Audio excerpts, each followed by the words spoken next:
अदृश्य किरणें, एक सुरक्षित भविष्य की खोज। ये कहानी 1950 के दशक के ब्रिटेन की है। उस समय चिकित्सा विज्ञान तेजी से प्रगति कर रहा था, लेकिन कुछ रहस्य अब भी अंधेरे में थे। विलियम एम कोट ब्राउन एक दूरदर्शी वैज्ञानिक थे जो अस्पतालों में रेडिएशन के प्रभाव का अध्ययन कर रहे थे। उनके साथ उनके सहयोगी रिचर्ड भी थे, जो आंकड़ों को समझने में माहिर थे। उस दौर में अंकिलोजिंग स्पॉन्डिलाइटिस यानी रीढ़ की हड्डी के गंभीर दर्द से जूझ रहे मरीजों के लिए एक नया इलाज बहुत लोकप्रिय था। डॉक्टरों का मानना था कि एक्स-रे रेडिएशन के जरिए इस दर्द को खत्म किया जा सकता है। थॉमस नाम का एक मरीज जो अपनी पीठ के दर्द से परेशान था, इसी उम्मीद में अस्पताल आया था। थॉमस जैसे हजारों मरीजों को दर्द से राहत दिलाने के लिए रेडिएशन की उच्च खुराक दी जाने लगी। रिचर्ड ने इन उपचारों की देखरेख की और मरीजों को मशीनों के नीचे लेटने में मदद की। शुरुआत में ऐसा लगा कि ये इलाज किसी चमत्कार से कम नहीं है, क्योंकि मरीजों का दर्द कम होने लगा था। कुछ सालों बाद विलियम ने एक अजीब और डरावनी प्रवृत्ति देखी। जिन मरीजों का एक्सरे से इलाज हुआ था, वे ल्यूकेमिया यानी ब्लड कैंसर जैसी दुर्लभ बीमारी के साथ वापस आ रहे थे। विलियम ने रिचर्ड से कहा, यह महज इत्तेफाक नहीं हो सकता, हमें गहराई से जांच करनी होगी।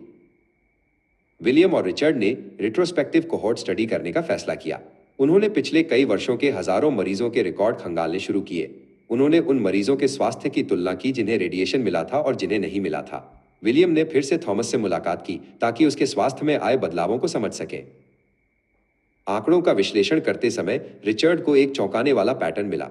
उन्होंने देखा कि जिन मरीजों को रेडिएशन की जितनी अधिक खुराक डोज दी गई थी, उनमें कैंसर होने का खतरा उतना ही ज्यादा था। यह डोज रिस्पॉन्स रिलेशनशिप की एक बड़ी वैज्ञानिक खोज थी।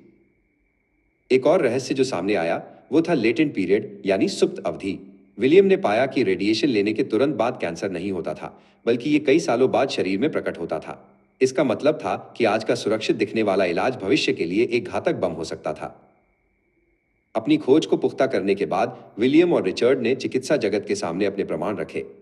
उन्होंने बताया कि अदृश्य किरणें जितनी मददगार हैं, उतनी ही खतरनाक भी हो सकती हैं। दुनिया को यह समझना जरूरी था कि सुरक्षा के बिना रेडिएशन का उपयोग करना जानलेवा है।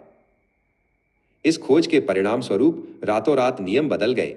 अस्पतालों में रेडिएशन सुरक्षा के नए और कड़े नियम लागू किए गए।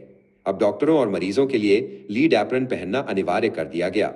रिचर्ड ने खुद थॉमस को एक भारी लेड एप्रन पहनाया ताकि भविष्य के उपचार सुरक्षित रहें।